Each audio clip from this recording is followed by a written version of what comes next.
Okay, so we're going to pick up here talking briefly about the impact of the Depression. We've talked a lot about the unemployment associated with the Great Depression. Hoovervilles are these little shanty towns that start to pop up. You see there's one down here in the bottom right, and then here are some more images of Hoovervilles. They're named after President Hoover, which is, not a good look for President Hoover.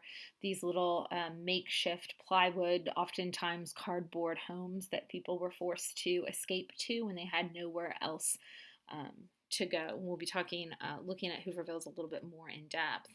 African Americans lose those jobs in the North, so a lot of African Americans who had left during the Great Migration are the first Americans to be impacted by job loss during the Great Depression. There are also issues surrounding repatriation and forced deportations of Mexicans working the fields in the American Southwest, many of whom had been invited there in particular by the federal government just a few years prior to work the fields because Americans needed help working the fields. And then the Mexican government will work to help bring them home when the Great Depression hits. And in some cases, the U.S. will force Mexican Americans, American citizens, regardless of citizenship, across the border, claiming that they can no longer feed them. And then the Dust Bowl. This is a preview, just a preview of a documentary on the Dust Bowl. And again, we're going to be talking a lot more about the Dust Bowl in the near future. It's one of those Ken Burns documentaries. They had come to the far edge of the Great Plains in search of a new beginning, in the last place in America where a family could claim a homestead and build a future. We had the best crop that we had in 1929, and everything was looking up. A sea of grass, once the domain of Indians and buffalo, disappeared beneath the blade of a plow. I saw the whole country transformed in the sunset glow. All the brown prairie turned to gold. But then it was as if the land rejected them.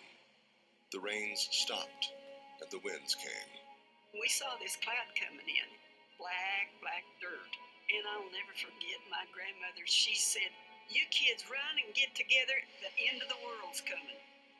It came like a black wall, a tide of destruction that crashed over the broken plains, choking the life out of everything in its path. You never really escaped the dust. It always found its way in.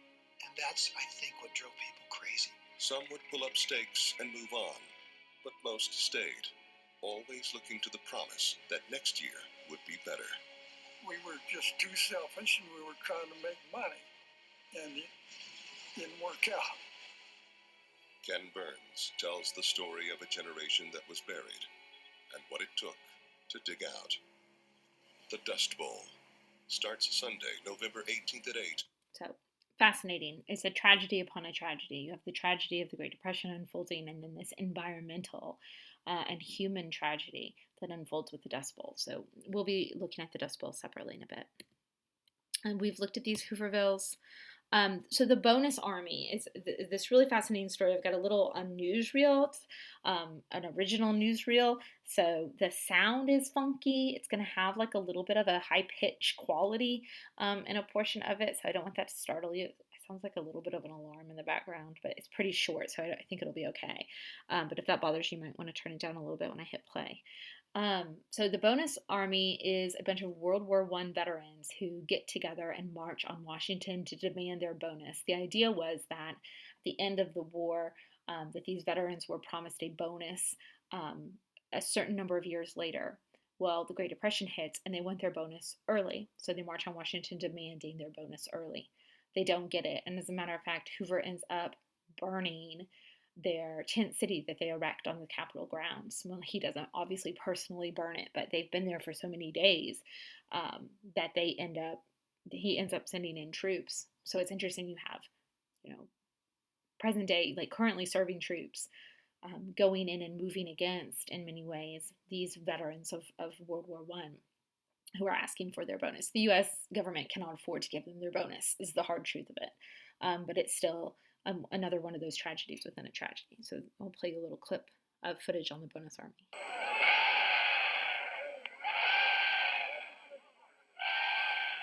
In 1932, Washington was under siege. The capital was surrounded by over 10,000 unemployed veterans of World War I from all over the country. Their only assets were the bonus certificates they'd been given after the war, which promised a cash bonus sometime in the future. They needed it now. I came to Washington to get my bonus, and I'm going to wait for it till I get it if I have to wait till 1945. What that brought you to Washington? Want to beat the undertaker, spend the money before the undertaker gets it. I know who's made this country worth living in. It's just you fellas. Look, makes me so damn mad a whole lot of people speak of you as tramps. By God, they didn't speak of you as tramps in 1917 and 18. No. Take it from me. This is the greatest demonstration of Americanism we've ever had. Pure Americanism. President Hoover was left to deal with the veterans when the Senate rejected their demands. The marchers had stayed, camped out in central Washington. It's war, the greatest concentration of fighting troops in Washington since 1865. I knew something was going to happen, that they might be attacked. And I had a press card, so I passed the police lines, and then I saw the soldiers advancing into the camp. And when confronted with this, the men all stood there and said, "Stand firm as long as you can." And they started throwing tear gas. I'd never seen anything like it. They systematically went down the line, burned up all the tents and all the possessions of the people there. I was thinking of Herbert Hoover when this happened, because his election was in 3 months. I thought this would be the finish of Hoover. The orders of the president must be obeyed, and the roaring flames sound the death knell to the fantastic bonus army. In the shadow of the beautiful dome of the Capitol of the United States of America. And it was the end of Hoover. I'll think about any comparisons that might come to mind between the bonus army and Coxey's army in the last economic crisis that we discussed. Hoover believes very strongly in this idea of rugged individualism, that that Americans would pull themselves up by their bootstraps, that it wasn't the government's job to do that. The problem is that the Americans don't have any more bootstraps. And, the government needs to help get them some. He's really positive publicly. Privately, concerns grew. Remember, Hoover had also said that the businesses didn't need to be incentivized by government to work with average Americans, that they would work with average Americans of their own volition. But that doesn't ever materialize.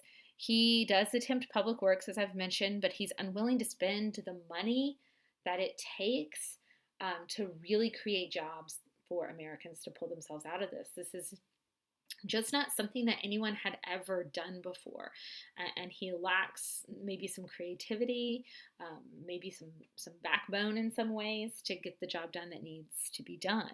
But remember when FDR comes in, well, I don't know if you do remember, but we will be talking about when FDR comes into office, and a lot of the things that he does are things that Hoover tried to do. People call FDR socialist because a lot of what he does is socialist, but it's this combination of socialism and capitalism that's needed to pull the country out of the Great Depression. He does institute some programs, the National Credit Corporation, the Reconstruction Finance Corporation, the Emergency Relief and Construction Act, but there are really real political consequences. And at the midterm elections of 1930 approach, most Americans feel it's time to move on from the party in charge. Republicans lose 49 seats and their majority in the House of Representatives, which will bring us to FDR. He will become the next president in the next presidential election cycle of 1932. So you have Democrats in power in Congress. You have FDR as a Democrat coming in with fresh ideas. And because he has those Democrats who were put into place in the midterm elections, he is able to get done essentially whatever he wants to get done. So he is the Assistant Secretary to the Navy under Wilson. He is a vice presidential candidate, a popular governor in New York who was already known for instituting a wide variety of reforms. So it's like a small scale preview of what you're going to see with the New Deal. He's married to the fabulous Eleanor Roosevelt. He did suffer polio as a younger man, and he is in a wheelchair. And the American public doesn't see that. We'll talk a little bit about whether or not we think that could ever happen again, that we would ever have a president in a wheelchair, that nobody knew was in a wheelchair. He wins the election of 1932 against the Republican, Herbert Hoover. You can see FDR really makes an effort to go meet and greet people and convince them that to take a chance. It's easy to say, I'm going to take a chance on a new direction when the direction you're going in is so hard. This is just a map of the election of 1932. You can see how many people were ready for a change. Notice this. Socialist and communist candidates do win votes. They win about 3% of the popular vote. They earn no electoral votes. Think about what's going on in 1932 in Europe. How are European governments and European people, the people in those countries, responding to both the really difficult fallout, and they have a more difficult fallout from World War I, and also the economic fallout from the Great Depression? There is a turn to fascism in many places. In the United States, we elect FDR. We're willing to try something. We're willing to try something different. We're willing to try some of his maybe quote-unquote socialist seeming reforms.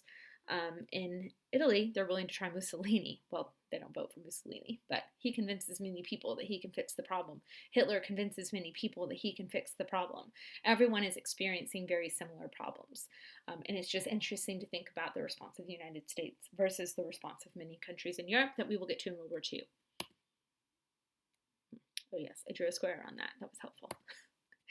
In his first 100 days, FDR says, this nation asks for action and action now. This country needs bold experimentation. Above else, try something. That really resonates with Americans. So his first 100 days are known as the First New Deal. They last from March to June of 1933. He focuses on what he calls the 3 R's: relief, recovery, and reform.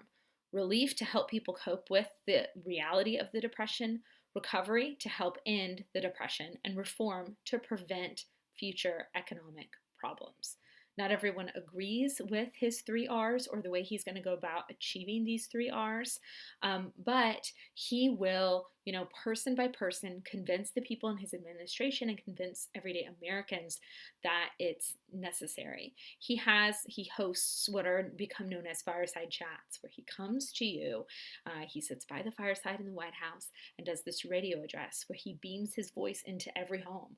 Americans huddle around their radio and they listen to what he says. He says, friends, we need to do this. We need to make some changes. Just listen.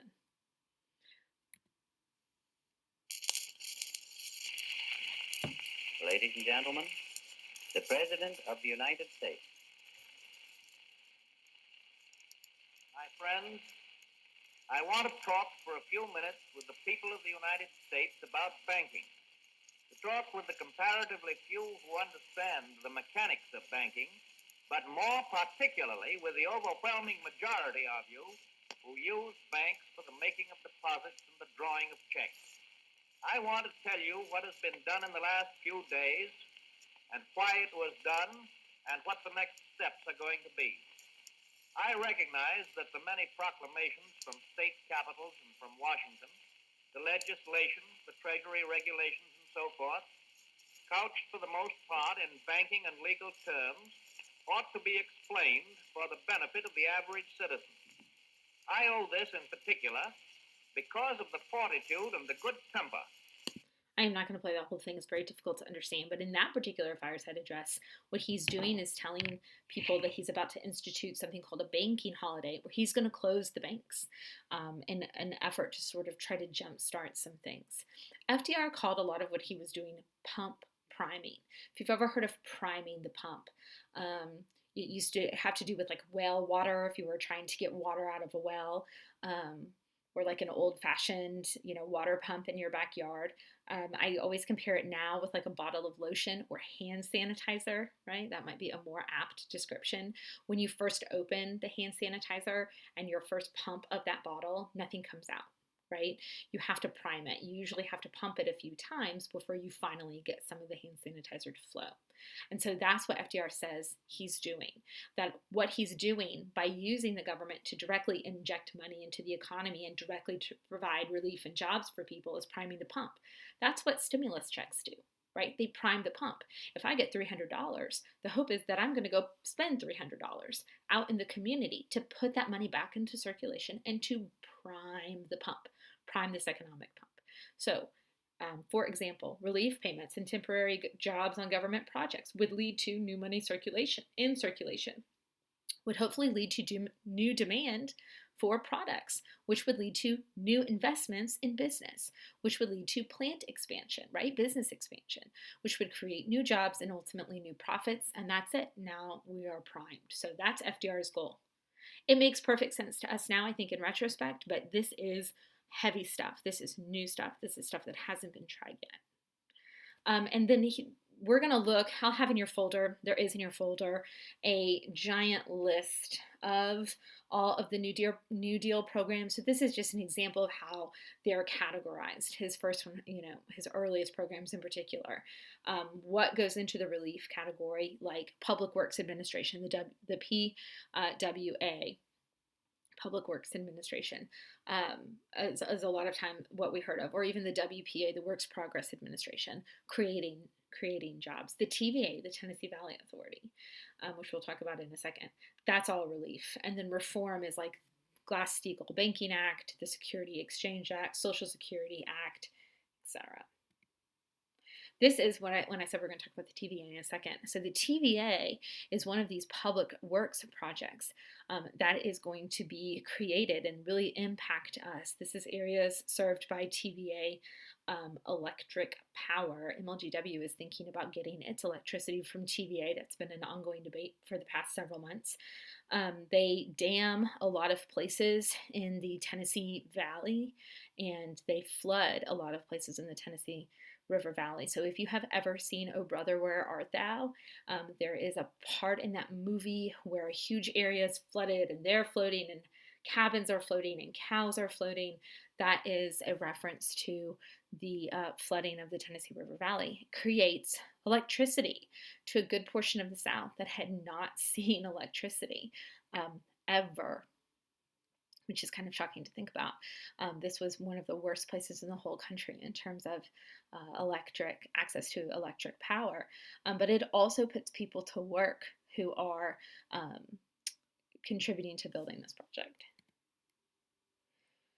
So, success, yes, more than 2 million jobs are created, but 10 million are still unemployed. When you're in such a deep hole, it's going to take you a really long time to shovel out, kind of like all this ice on the snow on the ground. It's going to be nice if we have sunshine for a day, but that layer of ice underneath it, I think, is going to take more than a day of sunshine to melt.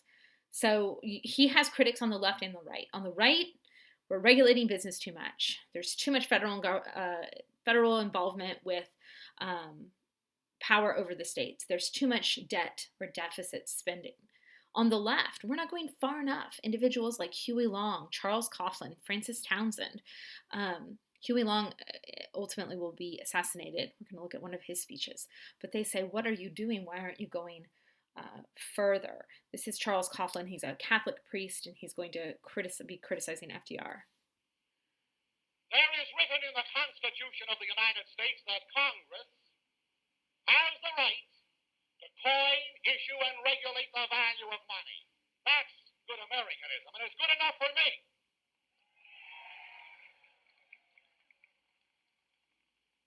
Every politician today, in the Democratic or Republican ranks, who sits upon one of the thrones of the mighty, doesn't believe in that part of the Constitution. They don't want to believe in that part of the Constitution. They believe that the Federal Reserve Bank has the right to coin and regulate the value of money. They're not even Americans. The so-called Democrats and Republicans.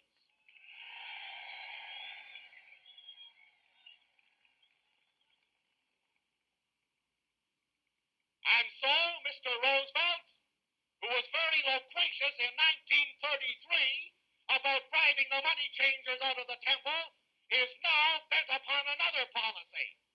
I think driving the workmen out of decent annual wages. As I come before you today, I wish to leave this thought with you, that in each congressional district here in Illinois, we will endorse a candidate who can rise above his party and puts patriotism first.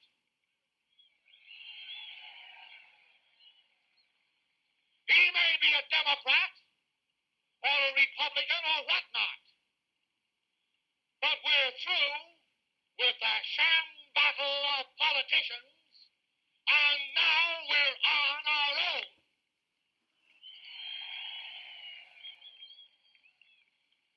Therefore, under your congressional district presidents, form your battalions, take up the shield of your defense, unsheathe the sword of your truth, and carry on in Illinois so that the communists, on the one hand, cannot scourge us, and that the modern capitalists, on the other, cannot plague us. Something about, I think it's the hair. I don't know. Kind of reminds me of Bernie Sanders. Maybe it's the hand motions that's being crazy. There are also constitutional questions that arise. Does the president have this kind of authority to intercede in businesses in the way that it is? And the court actually, in this particular court case, which we will analyze, rules against the National Recovery Administration, saying that the executive branch lacks the authority to write codes, meaning to create laws. That is a job left for Congress. So the president cannot create a government administration that then creates its own laws, no matter what those laws are in reference to. And you can see this political cartoon here where the NRA, or the National Recovery Administration, is being wrecked by a chicken. He says, they must have hit me. There's FDR driving. So there are some cases where the Supreme Court, oh, that's unhelpful, it does come after the NWA. Let me see. Give me 1 second. I don't want to make this video too long, but I do. I'm going to keep going. If I need to divide it, I'll divide it. I'm sorry, I'm talking to myself. FDR also tries to dip his toe into the idea of workers' rights. He endorses unions. He says, if I ever went to work in a factory, the first thing I would do would be to join a union. He said employers and employees alike have learned that in the union there is strength. In 1935, he endorses the Wagner Act, which gives workers the power to form unions, that they are guaranteed the right to unionize, that they can collectively bargain, that whatever deal the union and the employer comes to will be considered legally binding. And it also creates a National Labor Relations Board to adjudicate or monitor various labor issues. He's going to get reelected. People think that he's done enough to earn another term in office. The Republicans nominate Alfred Landon, who's the governor of Kansas, who, like some Republicans, are concerned about what's happening to, quote, the free enterprise, the spirit of American enterprise. Oh my gosh. And his slogan is free the spirit of American enterprise. But Roosevelt wins more than 60% of the popular vote. He feels like he has a really strong mandate, and he's about to learn that it's not quite as strong as he thinks it is, because FDR decides to pack the court. Packing the court is something that has been discussed a lot in this current election cycle that we just wrapped up. The Supreme Court had struck down a number of FDR's New Deal programs as unconstitutional. Remember Schechter v. United States. And FDR decides that he's just going to change the makeup of the court so that he can appoint FDR, friendly judges. So he sends a bill to Congress that would do a few things. One, it would increase the number of justices. And Congress can do that whenever it wants. It can say, I want more justices or less justices. It can change, and people have throughout the years changed the amount of Supreme Court justices. So he wants to increase the amount of justices. He would like to, it would allow the president to appoint a new justice if a sitting justice did not retire within 6 months of turning 70. This is a controversy. It backfires. People call him fascist. People say it's wrong, that he is trying to, quote unquote, pack the court and upset the separation of powers as outlined in the Constitution, and it fails. But it does highlight that FDR really does a lot to expand the powers of the presidency, and many people do say he trampled a bit on the separation of powers. Remember, at the beginning of this slideshow, when we were talking about the causes of the Depression, we looked at a recession that popped up in 1938, and I had mentioned that a lot of this was due to FDR stopped spending so much money because the economy seems to be going better. The pump is primed, right? Except it's not quite primed enough. And we do start to see a recession creep up, and we're going to have part 2 of the New Deal. So this is a list of New Deal legislation that's going to be passed after 1935. The Social Security Act, the WPA, this will sort of be considered like his part 2 New Deal legislation. So you have part 1 of the New Deal being his first 100 days, and part 2, this group of New Deal legislation that's passed after 1935. We'll meet up again when we talk about World War II.